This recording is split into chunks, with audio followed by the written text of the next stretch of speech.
Be me, Camilla, 39 years old, HR director at a software development company. Been watching this boys' club operate for 3 years now.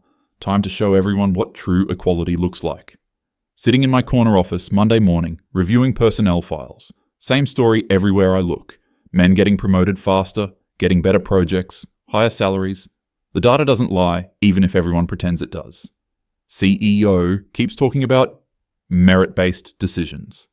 What a joke when the playing field has never been level. Knock on my door, it's David from IT, probably the worst offender. Walks in like he owns the place, manspreading in the chair across from my desk.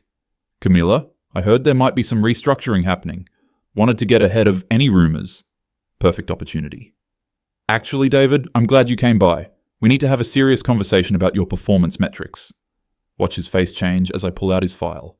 Your productivity scores have been consistently below department averages. Your peer reviews show concerning patterns of interrupting female colleagues in meetings. His jaw drops. Are you kidding me? I've been here 8 years. I built half the systems this company runs on. What interrupting? I participate in discussions like everyone else. That's not what the data shows, David. Your communication style creates a hostile work environment for women trying to contribute. We've received multiple informal complaints. He leans forward, voice getting louder. Multiple complaints? From who? I want names, Camilla. This is ridiculous. I've mentored 3 women in this department. Ask Sarah, ask Monica about how I've supported their careers. This isn't about individual testimonials, David. It's about creating systemic change. Your defensive attitude right now is exactly what I'm talking about. Watch him stand up, pacing now. My defensive attitude? Camilla, you're talking about my livelihood here.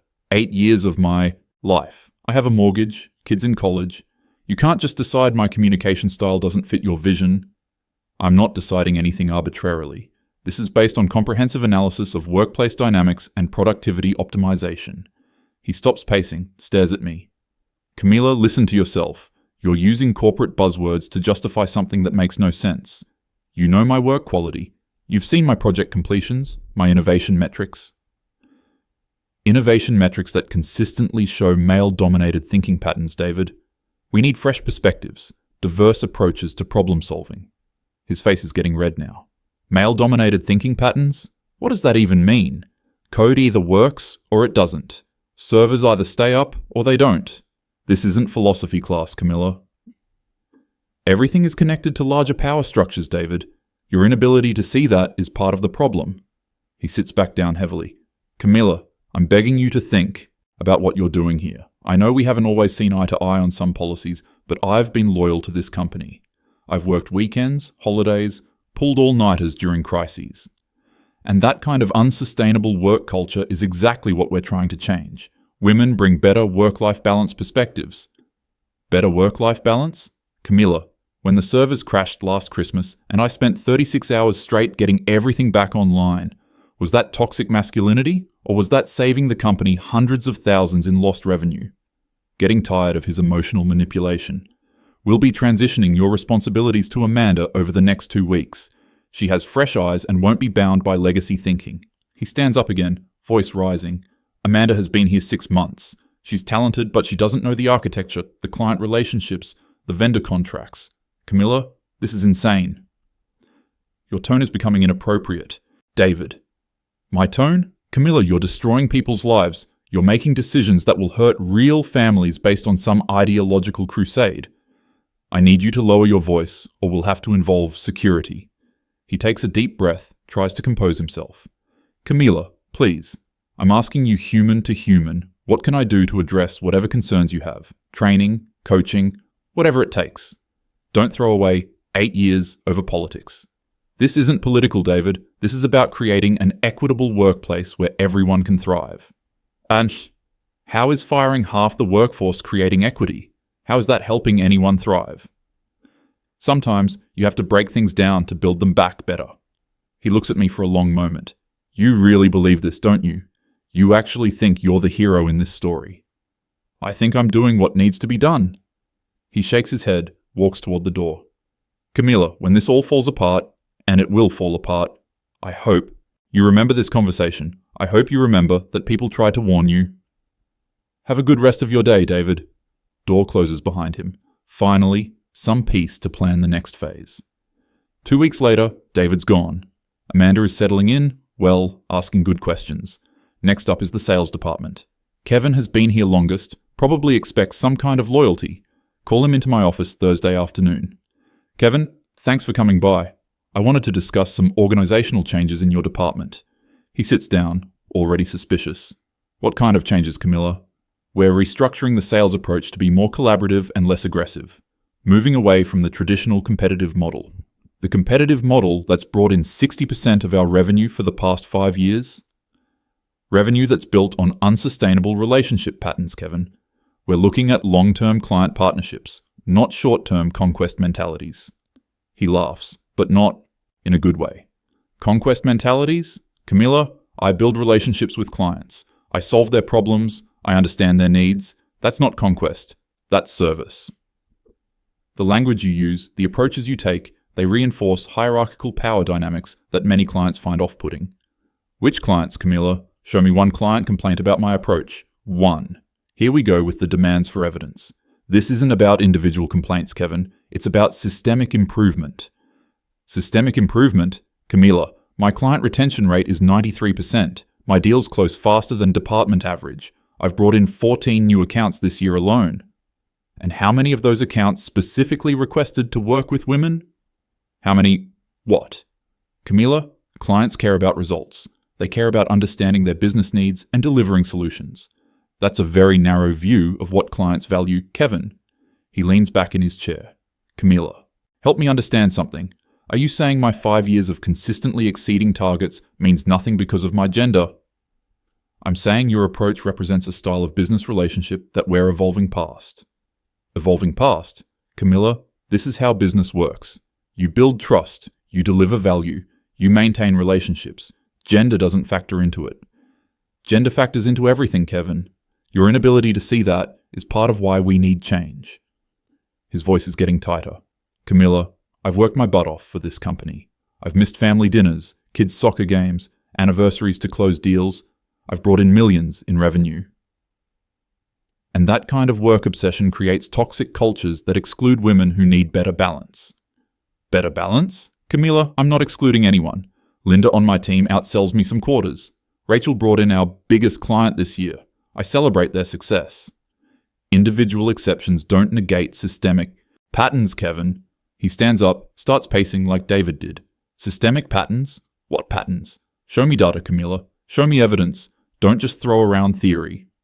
The evidence is in workplace culture surveys, productivity analysis, collaborative effectiveness metrics. Surveys that ask leading questions, Camilla? Productivity analysis that ignores actual production numbers? Come on.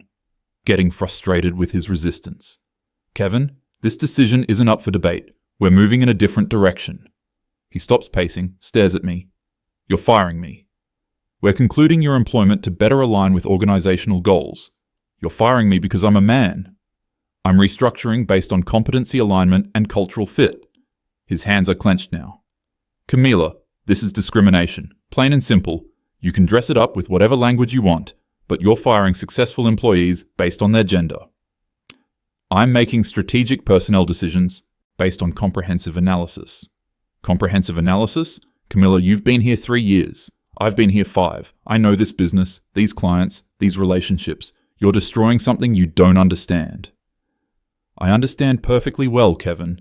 I understand power structures and privilege and systemic bias. You understand theory, Camilla. You don't understand this business. You don't understand what it takes to maintain these relationships. I understand that change requires decisive action. He sits back down, tries a different approach. Camilla, think about this practically. Marcus in my department has been here 2 years. Good guy, learning fast, but he doesn't have the client relationships. Sarah is fantastic, but she's only been here 8 months. You're gutting institutional knowledge. Institutional knowledge often means institutional bias. It means knowing that our major client prefers quarterly reviews, that another needs detailed technical specs, that the regional account wants everything in writing before verbal discussion. Those preferences can be learned by new team members. Learned over how long, Camilla? At what cost? While they're learning, what happens to revenue? Short-term adjustments are necessary for long-term improvement. He leans forward. Short-term adjustments, Camila, you're talking about people's livelihoods. You're talking about disrupting client relationships worth millions of dollars. I'm talking about building something better. Based on what evidence that it will actually be better? Based on principles of equity and inclusion. His voice is rising again. Principles don't pay salaries, Camila. Principles don't meet quarterly targets. Principles don't maintain client satisfaction. Your focus on targets and satisfaction represents exactly the kind of narrow thinking we're moving past. Narrow thinking, Camila, targets and satisfaction are how businesses survive, how they employ people, how they contribute to communities. They're also how systemic inequalities get perpetuated. He stands up again, voice getting loud. Camila, you're destroying this company in the name of ideology. You're hurting real people to pursue some theoretical ideal. I'm building a workplace where everyone can succeed. By firing half the workforce, how does that help anyone succeed? By removing barriers to advancement for underrepresented groups. By creating barriers for everyone else? Camila, this isn't justice. This is revenge. I think we're done here, Kevin. We're done, Camila. I'm trying to save your career here. When this department collapses, when we lose major clients, when revenue drops, do you think the board is going to blame systemic bias? The board will see improved workplace dynamics and increased diversity metrics. The board will see decreased profits and increased turnover. Camila, they don't care about your social theories. They care about results. Then they'll have to evolve too. He walks to the door, turns back. Camila, I feel sorry for you. I really do. You're so convinced you're fighting some righteous battle that you can't see. You're becoming the villain in everyone else's story. I'm comfortable with my choices, Kevin. You won't be comfortable for long. Door slams behind him. Good riddance. Finally getting somewhere. 3 months later, most of the male employees are gone.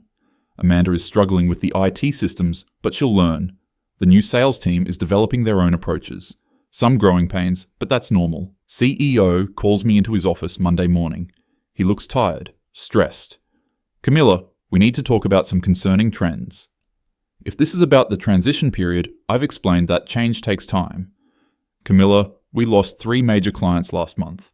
All terminated their contracts. Client relationships evolve. We'll build new ones based on better practices.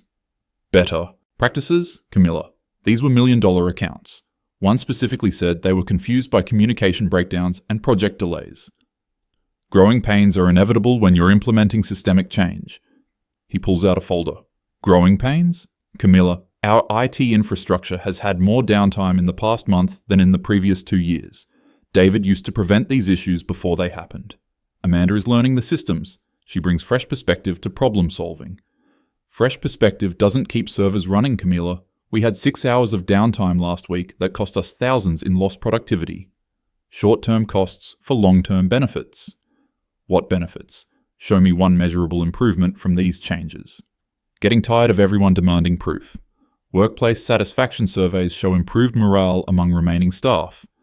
Remaining staff? Camila, we've lost institutional knowledge worth decades of experience. Kevin's replacement lost a major account because she didn't know their specific requirements. She'll develop those relationships using more inclusive approaches. Inclusive approaches don't recover lost revenue, Camila. We're down 18% this quarter. Revenue fluctuations are normal during transition periods. He leans forward. Transition periods? Camila, this isn't transition. This is destruction. You've systematically removed our most experienced employees.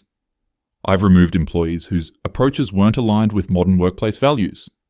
Modern workplace values don't mean anything if there's no workplace left. He's being dramatic. Change is difficult. Leadership means making tough decisions for long-term success. Leadership means taking responsibility when those decisions cause measurable harm. I take full responsibility for implementing necessary reforms. Necessary reforms? Camila, help me understand the necessity. What problem were we solving? We were addressing systemic inequality and toxic workplace culture. What systemic inequality? Show me evidence. Show me data that demonstrates we had problems that justified this level of disruption. The evidence is in power structures and representation patterns. Camila, our promotion rates were gender neutral. Our pay scales followed industry standards. What specific problems were you solving? Problems aren't always visible in traditional metrics. They're visible in results, and our results are catastrophic. He's not seeing the bigger picture. Creating an equitable workplace requires fundamental restructuring. Equitable for who, Camilla? You've created unemployment for dozens of families. How is that equitable? Equity sometimes requires difficult adjustments. Difficult adjustments? Camilla, you've destroyed careers. People who worked here for years, contributed to this company's success, gone overnight. Change is never easy for everyone involved. He stands up, walks to the window. Camilla, I'm getting calls from board members. They're asking questions about our direction, our stability, our leadership. They'll understand once they see the long-term benefits. What long-term benefits? We're hemorrhaging money, losing clients, falling behind on projects. What benefits could possibly justify this? A workplace culture that truly supports all employees. All employees? We don't have employees left to support. He turns back to me. Camilla, I need you to consider bringing back some of the people you let go. David, Kevin, others who have institutional knowledge we need. That would undermine everything we've accomplished. What have we accomplished? Please, explain to me what we've accomplished. We've eliminated systemic barriers and created opportunities for advancement. Opportunities for advancement in a company that might not exist next quarter? Companies that can't evolve don't deserve to survive. He stares at me. Camilla, this company employs 60 people. 60 families depend on paychecks from here. How can you be so casual about its survival? I'm not casual. I'm committed to doing what's right regardless of short-term difficulties.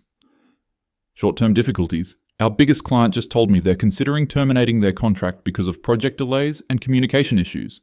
New teams need time to establish rapport and develop procedures. We don't have time, Camilla. Business doesn't pause while we figure things out. Then maybe business needs to change its expectations. He sits back down heavily. Camilla, listen to yourself. You're suggesting that reality should conform to your theories instead of adapting your theories to reality. I'm suggesting that progress requires challenging established patterns. Progress requires results, Camilla. Measurable improvements, satisfied clients, profitable operations. Those are narrow definitions of progress. Those are definitions that determine whether people have jobs next month.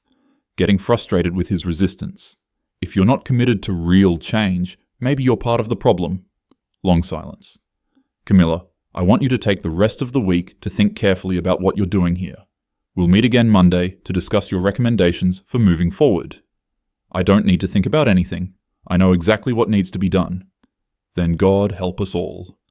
6 weeks later, everything's falling apart. The new IT team can't maintain the systems David built. We've had 3 major outages this month. Clients are furious about missed deadlines and poor communication. Amanda comes into my office Tuesday, looking stressed. Camilla, I need to talk to you about something serious. What's going on, Amanda? A major contract is in jeopardy. They're saying our technical support has been inadequate since their implementation. What specifically are they concerned about? Their system integration isn't working properly. I've been trying to troubleshoot, but I can't figure out how David configured their custom modules. Did you check the documentation? That's the problem. David's documentation is incomplete. A lot of his solutions were based on experience and institutional knowledge that isn't written down anywhere. This is exactly what I was afraid of. We'll figure it out, Amanda. Fresh approaches often lead to better solutions. Camilla, I've been working on this for 2 weeks. I'm not making progress. They're threatening to cancel their contract. How much is that contract worth? 2.4 million annually. That's significant, but not catastrophic. What would it take to save the relationship? Honestly, we probably need David back, at least temporarily. He built their entire system architecture. That's not an option, Amanda. Camilla, I understand your position, but this is about practical problem solving. I'm not experienced enough to reverse engineer his work. You're more capable than you think. David's approaches weren't necessarily optimal. Maybe not, but they were functional. And right now, functional is what the client needs. Amanda, I have confidence in your ability to develop innovative solutions. Innovative solutions take time, Camilla. They need results this week. Then we'll have to find a way to deliver results this week. She looks frustrated. Camilla, I'm trying to tell you that might not be possible without David's knowledge. It's possible. You just need to think differently about the problem. I've been thinking differently for 2 weeks. I need practical help. What about consulting with other team members? What other team members? Camilla, there's just me and Sarah now. Sarah's still learning basic system administration. starting to see the scope of the problem. Amanda, are you saying our entire IT department consists of 2 people? 2 people with less than a year of combined experience with our systems? Yes. That seems insufficient. It is insufficient, Camila. That's what I'm trying to tell you. Need to think strategically here. What would it cost to hire additional experienced IT staff? Experienced staff. Camila, good IT people are expensive and hard to find. It would take months to recruit, hire, and train someone. Months we don't have. Exactly. What about contractors? Temporary solutions? Contractors would cost 3 times what David was making, and they still wouldn't know our specific systems. This is becoming a real problem. Amanda, I need you to be completely honest with me. How bad is our situation? Camila, we're hanging by a thread. Our infrastructure is held together by systems I don't understand, configured by someone who's not here anymore. Every day, something else breaks down. But you're learning, right? Getting more capable? I'm learning, but learning takes time, and we're dealing with crisis after crisis. I spend all my time putting out fires instead of understanding underlying systems. What do you need to be successful, Amanda? I need time, training, documentation, and honestly, I probably need David's help to understand how everything connects together. David's not coming back. Then we need to accept that we're going to lose clients and revenue while I figure things out. How much revenue? This client is just the beginning. 3 others have complained about system performance issues this month. This is getting serious. Amanda, I want you to focus on this client. Do whatever it takes to save that relationship. Camila, I am doing whatever I can, but whatever I can might not be enough. It has to be enough. Saying it has to be doesn't make it possible. She leaves, and I'm starting to worry. Maybe the transition is harder than I anticipated. Friday afternoon, the CEO calls an emergency meeting. His face is grim when I walk into the conference room. Camila, we need to have a serious conversation about the state of this company. I'm aware there have been some challenges during the transition period. Challenges? Camila, we've lost that major client. 2.4 million gone. That's not good. Amanda was working on that account. Amanda called me yesterday. She said she couldn't solve the technical problems without David's expertise. She needed more time to develop solutions. We didn't have more time. They gave us a deadline. We missed it. These things happen during organizational change. These things are happening every week, Camila. Other major clients are reviewing their contracts. They're asking questions about our capabilities. Client relationships require adjustment periods when teams change. Adjustment periods? Camila, we're losing institutional knowledge faster than we can replace it. He pulls out a stack of papers. Look at these numbers. Revenue down 28%. Client satisfaction scores at historic lows. Employee productivity metrics showing massive inefficiencies. Metrics don't tell the whole story. They tell the story that matters to our board of directors, and the story is that we're failing. We're implementing necessary changes. Necessary for what? Camila, explain to me what we're trying to accomplish that justifies this level of business disruption. We're creating a more equitable and inclusive workplace. For who? Half our employees are gone. The other half are overwhelmed trying to do jobs they're not qualified for. They'll develop the qualifications with experience. Experience we can't afford to let them gain while revenue collapses. He leans forward. Camila, I'm going to be direct. The board is questioning your judgment. They're asking whether these personnel decisions serve any legitimate business purpose. The board needs to understand that progress requires sacrifice. Sacrifice of what? Sacrifice of the company itself? Sacrifice of outdated approaches and systems. Outdated approaches that were generating millions in revenue and maintaining satisfied clients. Revenue built on unsustainable foundations. What was unsustainable about them? David kept our systems running efficiently. Kevin maintained strong client relationships.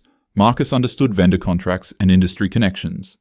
They maintained systems that excluded and marginalized women. What women? Camila, show me evidence that women were being excluded or marginalized. The evidence is in representation patterns and advancement opportunities. We promoted 3 women last year. We hired women in every department. What opportunities were being denied? Subtle barriers aren't always visible in promotion statistics. Subtle barriers? Camila, you're destroying measurable success to address invisible problems. He stands up, starts pacing. Camila, I need you to understand something. This company is in serious trouble. We have maybe 2 months of operating capital left if we keep losing clients at this rate. 2 months seems alarmist. 2 months is optimistic. If we lose one more major client, we're looking at immediate layoffs. Layoffs wouldn't be necessary if everyone committed to making the new structure work. Making it work. Camilla, it's not working. Our IT infrastructure is failing. Our sales relationships are deteriorating. Our project management is chaotic. Growing pains are normal during transitions. These aren't growing pains. This is systematic collapse. He stops pacing, looks directly at me. Camilla, I'm asking you to consider rehiring David and Kevin immediately. That would undermine everything we've accomplished. What have we accomplished? Please tell me one positive outcome from your restructuring. We've created opportunities for women to advance without competing against entrenched male networks. Advance where? To positions in a failing company. The company isn't failing, it's transforming. Transforming into what? A cautionary tale about ideological management? Transforming into a workplace that truly supports equality. Equality in unemployment? Camilla, if this company fails, everyone loses their job equally. Getting tired of his catastrophizing. You're being unnecessarily dramatic. Every major change involves temporary difficulties. Temporary difficulties don't include losing your biggest clients and facing bankruptcy. We're not facing bankruptcy. We're facing insolvency if we lose 2 more major accounts. Then we'll prevent that from happening. How? With what resources? With what expertise? With creativity and determination. Creativity doesn't debug complex software systems.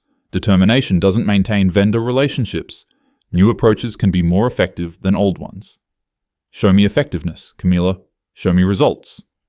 Results take time to manifest. We don't have time. He sits back down. Camilla, I'm going to be completely honest. The board is meeting Monday to discuss your position. My position? Your continued employment as HR director. They can't fire me for implementing diversity initiatives. They can fire you for gross mismanagement resulting in significant business losses. Diversity initiatives aren't mismanagement. Destroying functional teams and losing major clients is mismanagement. I was hired to modernize workplace practices. You were hired to support business operations while improving workplace culture. Sometimes those goals require prioritization. Business operations aren't optional, Camilla. They're prerequisite for everything else. Short-term business disruption is acceptable for long-term cultural improvement. Long-term cultural improvement is meaningless if there's no business left to improve. I can see he's not going to understand. I stand by every decision I've made. I've acted with integrity and commitment to principles. Principals don't pay salaries or maintain health insurance for employees. Some things are more important than immediate financial concerns. Not to the 60 families who depend on this company for their livelihoods. Those families will benefit from working in a more equitable environment. If there's still an environment left for them to work in. Meeting ends badly. The CEO is clearly panicking about short-term difficulties. Can't see the bigger picture. Monday morning, get called into the boardroom. 5 board members sitting around the table looking serious. The CEO is there too, avoiding eye contact. Boardroom chair. Robert speaks first. Camilla, thank you for joining us. We need to discuss recent developments in company operations. I understand there are concerns about the transition period. Transition period? Camilla, we've lost 4 major clients in 2 months. Our revenue has dropped by nearly 30%. Revenue fluctuations are normal during organizational restructuring. Another board member, Patricia, speaks up. Normal fluctuations don't threaten company solvency, Camilla. We're looking at potential bankruptcy if these trends continue. Bankruptcy seems like an exaggeration. Our accountants disagree, Robert says. We have perhaps 6 weeks of operating capital remaining at current loss rates. 6 weeks provides time to stabilize operations and rebuild client relationships. With what staff? Camilla, you've systematically eliminated our most experienced employees. I've eliminated employees whose approaches were inconsistent with modern workplace values. Third board member, Michael, leans forward. Camilla, help us understand something. What specific problems were you trying to solve? I was addressing systemic gender inequality and toxic workplace culture. What evidence did you have of gender inequality? Evidence exists in promotion, patterns, pay structures, and workplace dynamics. Our promotion patterns showed no gender bias. Our pay structures followed industry standards. What workplace dynamics were problematic? Subtle forms of exclusion and marginalization that don't show up in traditional metrics. Patricia speaks again. Subtle forms that justified firing profitable, experienced employees. Justified restructuring to create more equitable opportunities. Equitable opportunities in a failing company? The company isn't failing, it's adapting. Adapting by losing millions in revenue and destroying client relationships? Adapting by prioritizing values over short-term profits. Robert's voice gets sharper. Camilla, this company exists to provide value to clients and employment to workers. How do your values serve those purposes? By creating workplace environments where everyone can contribute fully. Everyone? You've fired half the workforce. I've created opportunities for underrepresented groups to advance. Advance where? We're about to lay off remaining employees due to revenue shortfalls. Michael pulls out documents. Camilla, look at these client feedback reports. One major client cited communication breakdowns and technical incompetence. Another mentioned lack of institutional knowledge and project delays. A third complained about inexperienced staff unable to meet contractual obligations. Client expectations need time to adjust to new team approaches. Clients don't adjust expectations, Camilla. They find new vendors. Then we'll find new clients who appreciate our values. With what products? What services? Camilla, our capacity to deliver has been gutted. Patricia stands up. Camilla, I want you to listen carefully. This company is in crisis. We face immediate financial threats that could result in complete business failure. Every major transformation involves risk. This isn't transformation. This is destruction. That's a matter of perspective. Robert's face is getting red. Perspective? Camilla, 60 people are going to lose their jobs if this company fails. How is that perspective? Sometimes sacrifice is necessary for progress. Sacrifice of other people's livelihoods for your social experiments. Sacrifice of outdated systems for equitable alternatives. Show us equity, Camilla. Show us one positive outcome from your decisions. Positive outcomes take time to develop. We don't have time. We have weeks before insolvency. Michael leans back in his chair. Camilla, we're prepared to offer David and Kevin their positions back with immediate starts. Will you support that decision? That would completely undermine the progress we've made. What progress? Enumerate specific improvements. Improvements in workplace culture and gender representation. Culture in a bankrupt company is irrelevant. Representation in unemployment lines serves no one. You're focusing on short-term financial concerns instead of long-term social benefits. Long-term social benefits require short-term business survival. Patricia sits back down. Camilla, we've made our decision. Effective immediately, you're being placed on administrative leave pending a full review of your tenure and decisions. You can't punish me for implementing diversity initiatives. We're responding to gross mismanagement that threatens company survival. Diversity initiatives aren't mismanagement. Destroying profitable operations without replacement strategies is mismanagement. I had replacement strategies. They need time to develop. Time we don't have. Robert stands up. Camilla, please collect your personal items and surrender your access credentials to the CEO. This is discrimination against progressive workplace policies. This is accountability for catastrophic business decisions. History will vindicate my choices. History will judge results, not intentions. Walk out of boardroom in shock. Can't believe they're prioritizing money over principles. 3 weeks later, reading local business news. The company filed for bankruptcy. All remaining employees laid off. Assets being sold to cover debts. David and Kevin were too little, too late. Couldn't repair the damage in time. Clients had already committed to other vendors. Sitting in my apartment, processing what happened. Started with such clear vision of necessary change. Ended with complete destruction. Maybe I was right about principles. Maybe everyone else just couldn't handle real transformation. Maybe the system was too broken to save. Phone rings. Unknown number. Camilla, this is David, from the company. Heart sinks. David, I heard about the bankruptcy. I'm sorry it didn't work out. Sorry it didn't work out. Camilla, 60 people lost their jobs because of your decisions. The company failed because leadership wouldn't commit to change. Leadership wouldn't commit to suicide. Camilla, there's a difference. David, I understand you're upset. Upset. Camilla, I'm destroyed. My family is destroyed. Kevin's family is destroyed. Amanda, Sarah, everyone who got caught up in your ideology. It wasn't ideology, David. It was principle. Principles that put families on unemployment. principles that destroyed a functional business. Sometimes sacrifice is necessary for progress. Whose sacrifice, Camilla? Your sacrifice? Or everyone else's sacrifice for your vision? Change is difficult for everyone. Change? This wasn't change. This was demolition. I was trying to create something better. You created nothing. You destroyed something that worked and left wreckage. The system wasn't working for everyone. It was working for 60 families who had steady employment. Now it's not working for anyone. David, I'm sorry you can't see the bigger picture. The bigger picture?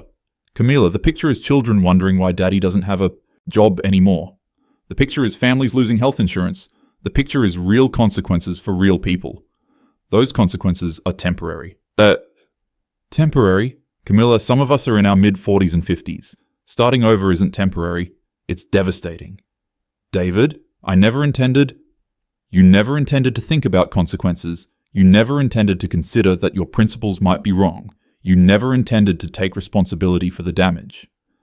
I take full responsibility for pursuing justice. Justice? Camilla, show me justice in unemployment lines. Show me justice in foreclosed homes. Show me justice in destroyed careers.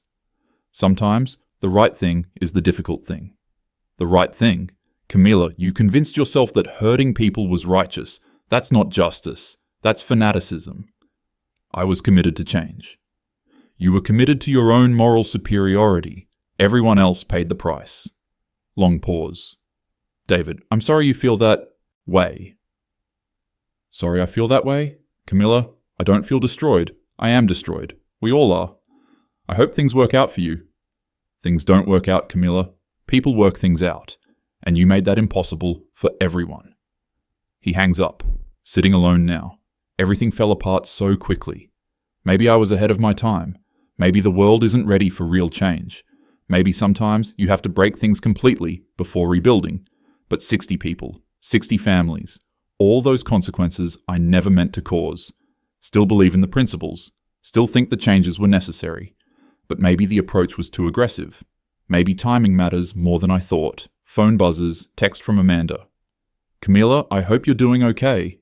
I know the bankruptcy wasn't your fault. The system was against us from the beginning. At least someone understands. At least someone sees that I was fighting for what's right. Even if it didn't work out the way we planned. Maybe next time will be different. Maybe next opportunity I'll be more strategic.